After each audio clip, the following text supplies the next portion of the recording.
Hi guys, Ania here. In today's video, I'm going to introduce you to my favorite wrist warm-ups. Before we go to the warm-ups themselves, let's gain a better understanding of what's the role of the wrist in our practice. And it's not just the yoga practice, but also mobility, animal locomotive techniques.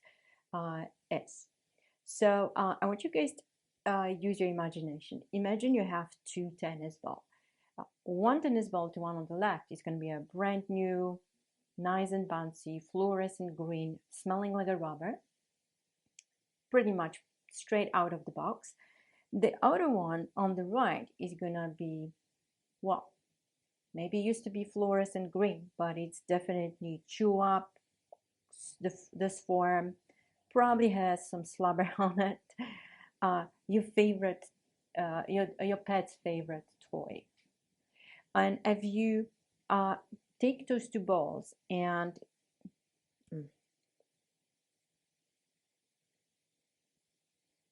Hi, Anya here. In today's video, I'm going to introduce you to my favorite wrist warm-ups. But before we go to the warm-ups themselves, let's gain a little better understanding of what's the role of the wrist in our practice. And I'm not just talking about the yoga practice and not just the arm balance practice, but also the mobility practice, animal locomotive techniques, you name it. So I want you guys imagine two tennis balls. One tennis ball is going to be a brand new fluorescent green, nice and smelling like a rubber, straight from the box. And we're going to call it Dunlop. The other one on my right is going to be, well, maybe used to be fluorescent green, but it's definitely not these days. Chew up, this form, probably has some lots of slobber on it. Favorite toy of your pets, especially golden retriever. And those of you guys who have golden retriever, you know exactly what I mean. And we're gonna call it pen. So you're gonna take those two tennis balls and you're gonna try to bounce them against the floor with the same strength. We can obviously notice what's gonna happen, right? The brand new Dunlop is gonna be as frisky as it could be, bouncing up and down, pressing against the ground, comes even higher up. So there's lots of momentum of pressing against gravity and bouncing the energy up, right? Whereas when look at the pen, if the pen comes off the ground, or even just we try to bounce the pen against the ground, it's just gonna land like a bag of potatoes, right? So using this analogy of the Dunlop and pen and applying to our hands, if I start touching or massaging my fingers, which I like to do, and really guys, it's a very good way of stimulating circulations in your fingers, especially those of you guys who have RA, or if you live in cold conditions, massaging your fingers is very good for circulation, so I like doing it. But if you actually touch your fingers, you can feel there's lots of cushion, there's lots of kind of cover in that nice, a little bit of muscle, a little bit of bony area, right? Those are your Dunlops, guys. So you have 5 Dunlops in one hand, you have 5 Dunlops in the other hand. On top of that, you have a cushion that goes around underneath the knuckles. That's additional 5 Dunlops. So you have 10 Dunlops in your right hand, 10 Dunlops in your left hand. That's 20 brand new Dunlops, frisky and ready to be pressed against gravity to bounce the energy up. Now, on top of that, we have, I call it Jiu-Jitsu mat, or you can call it Judo mat. The Jiu-Jitsu or Judo mats, if you've never had it, those are like a fitness mats which have like probably 5-inch thick. Lots of support, lots of cushion, pretty sturdy. They're definitely not the size of the yoga mat. And those are pretty much your palms. If you actually massage your palm, your hand, you can feel there's lots of nice supportive cushion in that. So this is your BJJ mat, right? That BJJ mat is going to go all the way down to the end of the palm before the wrist starts. Now, question is, where is the pen, right? Obviously the pen is gonna be that wrist. And why we call it wrist pen is not just because it's this form or it has flubber all over. It's because if you actually touch your wrist, there's not much musculature in there, right? There's not much protection. There's not much support in there. The other thing is that there's lots of nerves running through the hand, through the wrist, from the hand all the way up through the elbow and the arm to the neck. So you don't really want to put any pressure or damage those nerves running through that wrist. So you have to actually protect the wrist every single time we go into any movement that applies hands on the floor.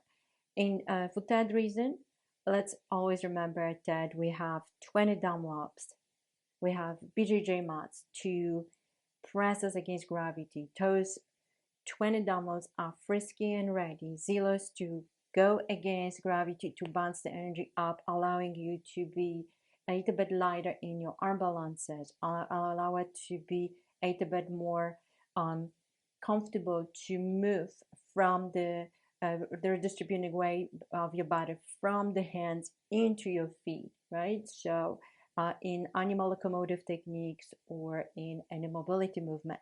So next time when you go into your yoga practice or into your martial arts practice, or if you go into your mobility movement, remember there's 20 Dunlops and there's only two up pins. Okay, that all being said, let's start the warm-ups.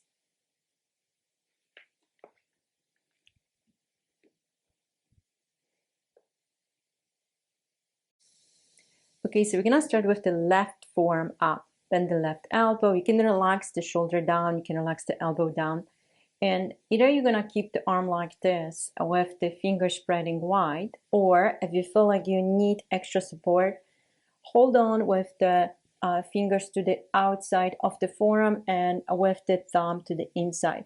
Try to not pressing too much so there's still stimulation, like circulation going up and down. You're just kind of tapping the fingers towards the hand to bring a little bit of attention into this part of the forearm. And then slowly from here, start spreading the fingers apart and start spinning the hand to the inside. So there's like an inner rotation going on in here. Try to spread the fingers as wide as you can. Then from here, start getting into like an extension, lowering the hand down and start spinning the fingers, each one all the way to external rotation. It's not easy, so that's why we're doing it slow. And then find a bit of extension. Then spin the hand again to the inside. Fingers are dropping down. This is called extension. I usually try to make sure that every finger is getting stretched out. A little bit of flexion here. And then one more time. You can do it a little bit faster, but remember all the fingers are moving in. And then as you bringing your hand into extension with the fingers pointing down, just point the fingers a little bit more down, try to bring them all together, spread the fingers out, shake it off. We're gonna go into the other side. Again, 4 fingers are gonna be holding from the outside of the forearms, right? And the thumb is gonna be tapping towards the inside of the forearm. Spreading the fingers out. Let's start spinning the wrist to the inside, dropping the fingers down. Nice extension. And again to the inside, fingers are dropping down. Open to extension, inner rotation of the wrist, and open into extension. One more time. Now, as you're bringing the hand to the like a neutral position in front of your nose, in front of you, you're gonna try to bring the fingers together. So there's still extension going on here. Those of you guys who have RA, you may actually feel a little bit of strenuous action going on, especially from the thumb. So if it's happening, you can coil the fingers a little bit more up. And then from here, shake it off. Always try to shake off the fingers, the wrists. Now we're gonna make the fist with both hands. thumbs are going to be sticking out, so those are like a boxing fist. And then from here, we're going to again get the inner rotation. We're going to release the wrist down, so we're getting extension in the wrist. We're going to circle to the inside, to the outside, a little bit of extension here, so try to point the fist to the outside, and then again, inner rotation. Just very slow circles. May not feel comfortable. My wrists are okay so far, but they still struggle in this one.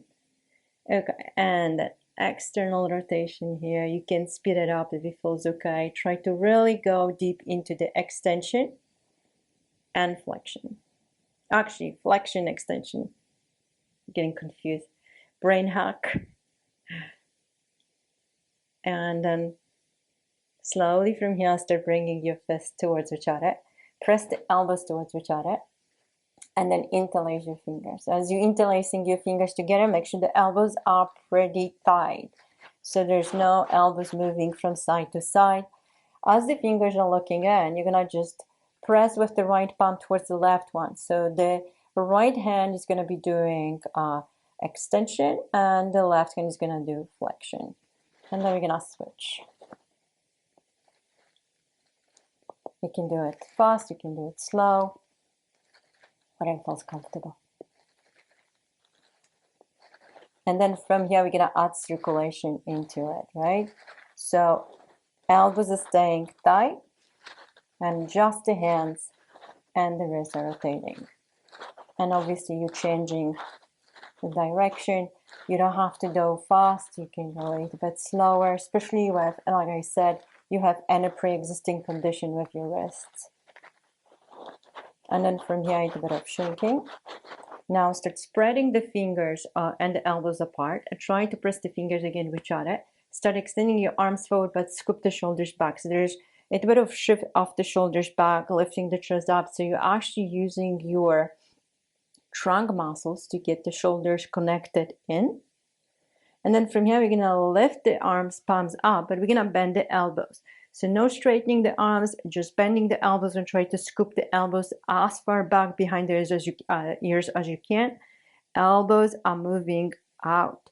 Lots of pressure in the elbows. It's not just the palm spreading, it's actually the elbows, because as we know, all the muscles in the forearms are gonna be affecting the wrists. From here, let's spread the hands apart, spread the arms apart. Nice big flexion in the wrist, and then drop the fingers down. As a matter of fact, I highly recommend for you guys, if you go into the class where you're standing in Warrior 2 for like a minute, make sure you're rolling the fingers under, giving some extension into your wrist. Okay, shake it up. Good, and then we're gonna go with those hands on the floor. So again, reminder, you're gonna press 20 down, lobs down. Avoid pressing the pants down. And we're gonna open the hands a little bit wider. We're going to spin the fingers facing out. We're going to take a nice big inhale in here. We're going to start bringing more weight into the left hand. And we're going to start spinning the shoulder, the right shoulder in. Then we're going to spin the shoulder out. We're going to go to the other side. The same thing. We're going to spin the left shoulder in. You're going to feel, you may actually, you're not necessarily gonna, but you may feel a little bit pressure in the inside of the wrist. Then come back in. Walk your hands a little bit closer, and this time you're gonna bring the left hand with the palms facing up, but the right hand is gonna be facing to the left. So both fingers are gonna be, or both hands are gonna be facing in the same direction. We're gonna press a little bit more weight into that right wrist, and we're gonna roll the fingers and trying to go into that fist. And it's gonna be obviously that boxing fist with the thumb up. The right elbow can be bended, and then you may even go all the way down on your forearm, rolling the wrist up. And then slowly press the wrist down, try to straighten the arm. It may not happen, but it's very good stretch. Let's spread the fingers apart, press them down to the floor, shift my weight to your left hand. Very slowly start lifting the right hand off the floor. Circle the wrist to the inside. Circle the wrist to the outside, and release your hand down. Again, down lobs, and BJJ mat, not the pen. Let's lift the left hand, flip the left hand to the right. We're gonna press the fingers down. We're gonna press gently into that pen this time. We're gonna start rolling the fingers and trying to get into that boxing fist. Slowly from here, let's bend the elbow. Make sure the elbow is going a little bit more out. Let's lower on the forearm. Try to lift the fist up. And then we're gonna press into the pen. Try to lift and straighten that right arm. It may not happen. It's a pretty painful stretch. And then from here, release the fingers.